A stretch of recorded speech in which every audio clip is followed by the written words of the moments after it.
मधुबन के बाबा, मधुबन के बाबा मुरली वाले, आपका क्या कहना, आपका क्या कहना। ओम शांति। आज 25 मई 2024 के साकार मधुर महावाक्य हैं।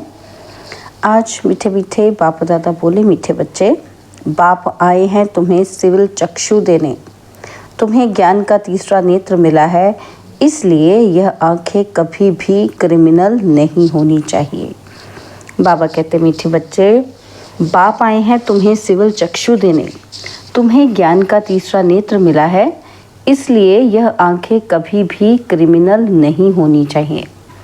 बाबा ने आज प्रश्न पूछा कि तुम बेहद के सन्यासियों को बाप ने कौन सी एक श्रीमत दी है?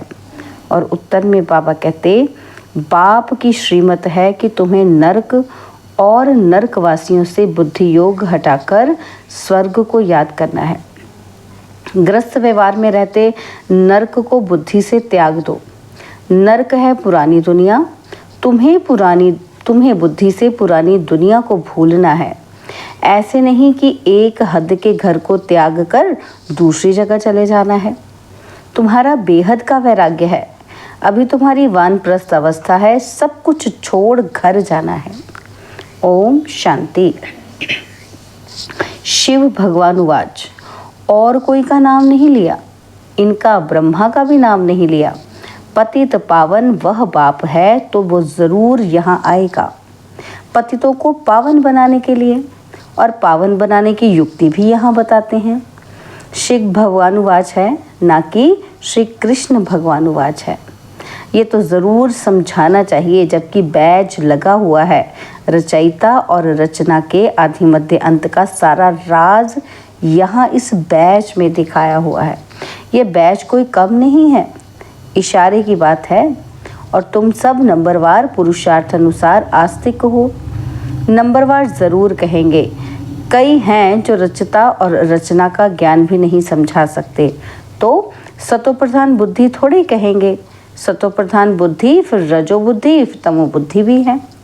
जैसा जैसा जो समझते हैं वैसा टाइटल मिलता है। यह सतोप्रधान बुद्धि और ये रजो बुद्धि है, परंतु कहते नहीं हैं, कहीं फंक ना हो जाए। नंबरवार तो होते हैं। फर्स्ट क्लास की कीमत भी बहुत अच्छी होती है। अभी तुमको सच्चा सतगुरु मिला है। अभी तुम बच्चे जानते हो, जबकि सतगुरु मिला है वह तुमको एकदम सच्चा बना देते हैं। सच्चे हैं देवी देवताएं, जो फिर वाम मार्ग में झूठे बन जाते हैं। सत्युग में सिर्फ तुम देवी देवताएं रहते हो और कोई होते ही नहीं। कोई तो ऐसे हैं जो कहते हैं कि ऐसे कैसे हो सकता है, ज्ञान नहीं है ना। अभी तुम बच्चे जानते हो कि हम नास्तिक से आस्तिक बने हैं। रचयिता और रचना के आदि मध्य अंत के ज्ञान को अभी तुमने एक्यूरेट जाना है। नाम रूप से न्यारी चीज़ फिर देखने में नहीं आती है। आकाश पोलार है तो भी फील किया जाता है ना कि आकाश है, तो यह भी ज्ञान है। सारा मदार बुद्धि पर है। रचता और रचना की नॉलेज एक बाप देते हैं। ये भी लिखना है कि यहाँ रचता और रचना के आदि मध्य अंत का ज्ञान मिल सकता है। ऐसे बहुत स्लोगन है, दिन प्रतिदिन नई पॉइंट्स, नए स्लोगन निकलते रहते हैं। आस्तिक बनने के लिए रचयिता और रचना का ज्ञान ज़रूर चाहिए, और फिर नास्तिकपना छूट जाता है। तुम आस्तिक बन विश्व के मालिक बन जाते हो। यहाँ तुम आस्तिक हो, परंतु नंबरवार पुरुषार्थ अनुसार। जानना तो मनुष्यों को है, जानवर तो नहीं जानेंगे। मनुष्य ही बहुत ऊंच है और मनुष्य ही बहुत नीच है। इस समय कोई भी मनुष्य मात्र रचना और रचता की नॉलेज को नहीं जानते हैं। बुद्धि पर एकदम गोदरेज का ताला लगा हुआ है। तुम नंबरवार पुरुषार्थ अनुसार जानते हो कि हम बाप के पास विश्व का मालिक बनने के लिए आए हैं। तुम 100% प्योरिटी में रहते हो। प्योरिटी भी है, पीस भी है, प्रॉस्पेरिटी भी है। आशीर्वाद देते हैं ना, परंतु ये अक्षर भक्ति मार्ग के हैं। यह लक्ष्मी नारायण तो तुम पढ़ाई से बनते हो, पढ़कर फिर सबको पढ़ाना भी है। स्कूल में कुमार कुमारियां जाते हैं पढ़ने के लिए। इकट्ठे होने से फिर बहुत खराब भी हो पड़ते हैं, क्योंकि क्रिमिनल आई है ना, तो क्रिमिनल आई होने के कारण पर्दा लगाते हैं।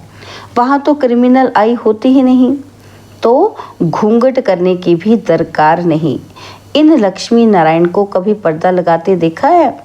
वहाँ तो कभी ऐसे गंदे ख्यालात भी ना आए। यहाँ तो है ही रावण राज्य, और ये आंखें बड़ी शैतान है, और बाप आकर ज्ञान के चक्षु देते हैं। आत्मा ही सब कुछ सुनती बोलती है, सब कुछ करती है आत्मा। तुम्हारी आत्मा अभी सुधर रही है। आत्मा ही बिगड़कर पाप आत्मा बन गई थी। पाप आत्मा उनको कहा जाता है जिनकी क्रिमिनल दृष्टि होती है। वह क्रिमिनल आई तो सिवाय बाप के और कोई सुधार न सके। ज्ञान के सिविल चक्षु एक बाप ही देते हैं। यह ज्ञान भी तुम जानते हो, शास्त्रों में यह ज्ञान थोड़े ही है। बाप कहते हैं यह वेद शास्त्र उपनिषद आदि सब भक्ति मार्ग के हैं। जप तप तीर्थ आदि कुछ भी करने से मुझे कोई मिलते नहीं। ये भक्ति है जो आधा कल्प चलती है। अब तुम बच्चों को ये संदेश सबको देना है। आओ तो हम तुमको रचयिता और रचना के आदि मध्य अंत का ज्ञान सुनाएं। परमपिता परमात्मा की बायोग्राफी बताएं। मनुष्य मात्र तो बिल्कुल जानते ही नहीं। मुख्य अक्षर है यह। आओ बहनों और भाइयों, आकर रचयिता और रचना के आदि मध्य अंत का ज्ञान सुनो। पढ़ाई पढ़ो, जिससे तुम ये बनेंगे। यह ज्ञान पाने से और सृष्टि चक्र को समझने से तुम ऐसे चक्रवर्ती सत्यु के महाराजा और महारानी बन सकते हो। यह लक्ष्मी नारायण भी इस पढ़ाई से बने हैं। तुम भी पढ़ाई से बन रहे हो।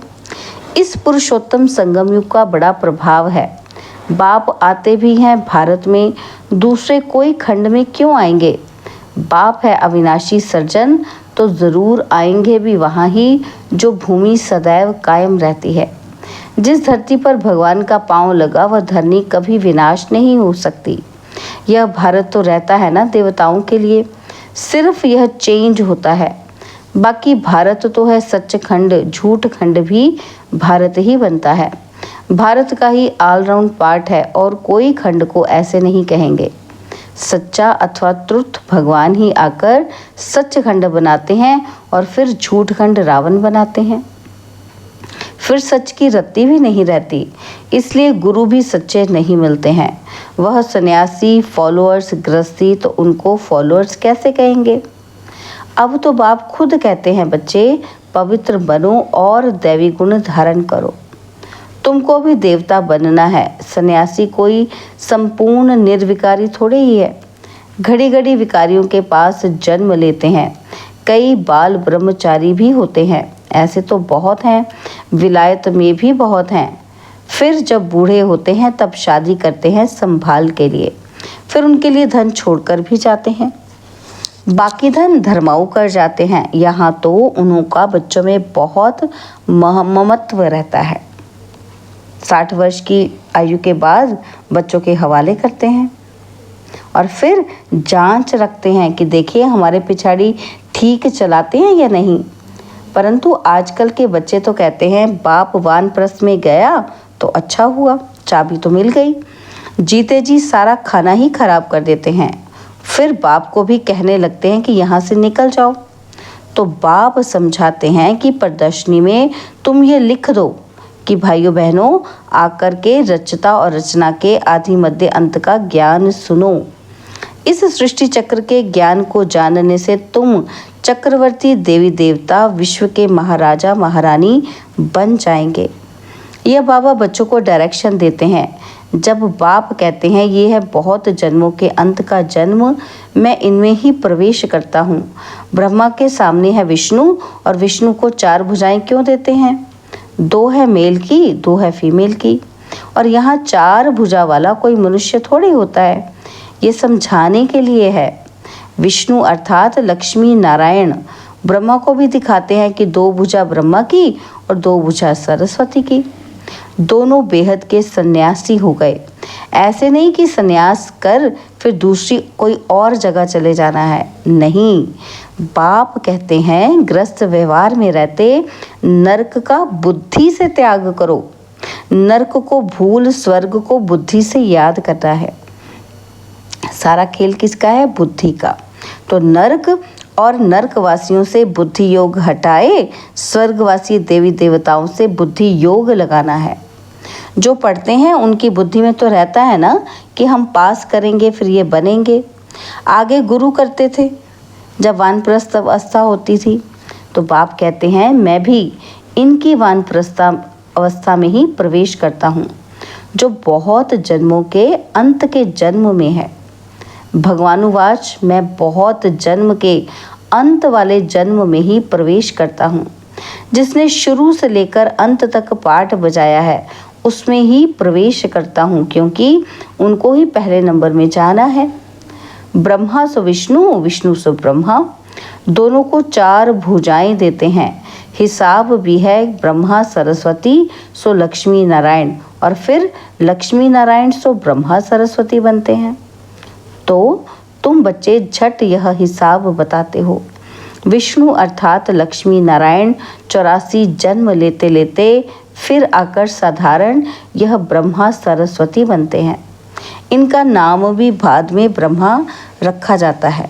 बाबा ने ब्रह्मा रखा है, नहीं तो ब्रह्मा का बाप कौन? ज़रूर कहेंगे शिव बाबा।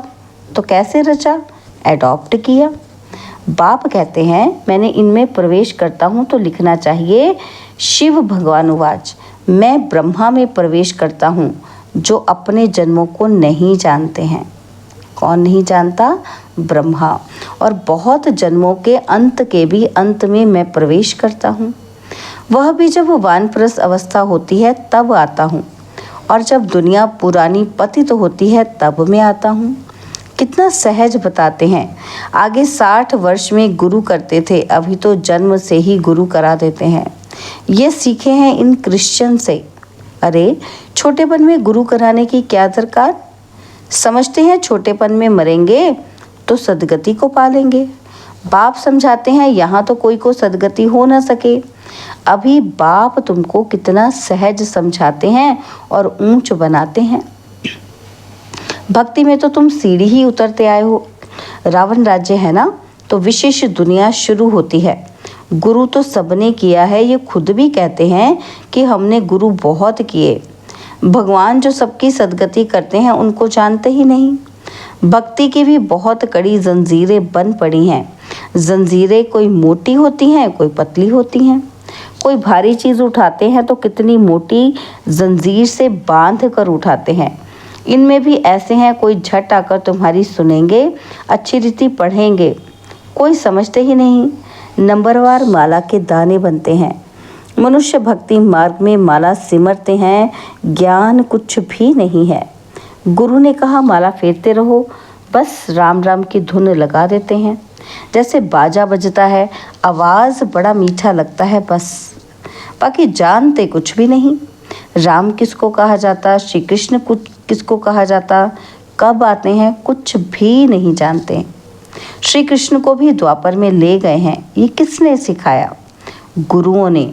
श्री कृष्ण द्वापर में आया तो बाद में कलयुग आ गया, तमो प्रधान बन गए।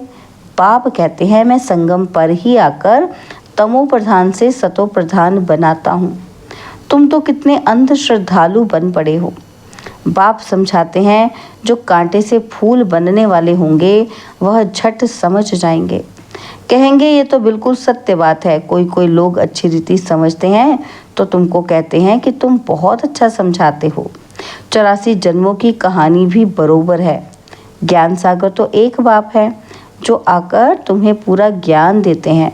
अच्छा, मीठे मीठे सिकिलते बच्चों प्रति माता पिता बाप दादा का याद प्यार और गुड मॉर्निंग।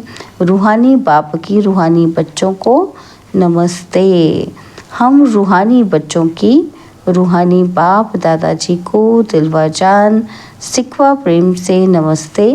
ओम शांति। प्यारे बाबा, मीठे बाबा, मेरे बाबा, शुक्रिया बाबा, शुक्रिया बाबा, शुक्रिया। धारणा के लिए मुख्य सार है। पहला पॉइंट है सतगुरु बाप की याद से बुद्धि को सतो प्रधान बनाना है, सच्चा बनना है, आस्तिक बनकर आस्तिक बनाने की सेवा करनी है। और सेकंड पॉइंट है, अभी वानप्रस्थ अवस्था है, इसलिए बेहद का सन्यासी बनकर सबसे बुद्धि योग हटा देना है, पावन बनना है और दैवी गुण धारण करने हैं। बाबा ने आज वरदान दिया कि देह और देह के दुनिया की स्मृति से ऊंचा रहने वाले सर्व बंधनों से मुक्त फरिश्ता भव। देह और देह की दुनिया की स्मृति से ऊंचा रहने वाले सर्व बंधनों से मुक्त फरिश्ता भव। जिसका कोई भी देह और देहधारियों से रिश्ता अर्थात मन का लगाव नहीं है, वही फरिश्ता है। फरिश्तों के पांव सदा ही धरनी से ऊंचे रहते हैं। धरनी से ऊंचा अर्थात देह भान की स्मृति से ऊंचा। जो देह और देह की दुनिया की स्मृति से ऊंचा रहते हैं, वही सर्व बंधनों से मुक्त फरिश्ता बनते हैं। ऐसे फरिश्ते ही डबल लाइट स्थिति का अनुभव करते हैं। स्लोगन है, वाणी के साथ चलन और चेहरे से बाप समान गुण दिखाई दें तब प्रत्यक्षता होगी। वाणी के साथ चलन और चेहरे से बाप समान गुण दिखाई दें तब प्रत्यक्षता होगी। ओम शांति। और अब यह एक बहुत अच्छी वीडियो भी जरूर देखें।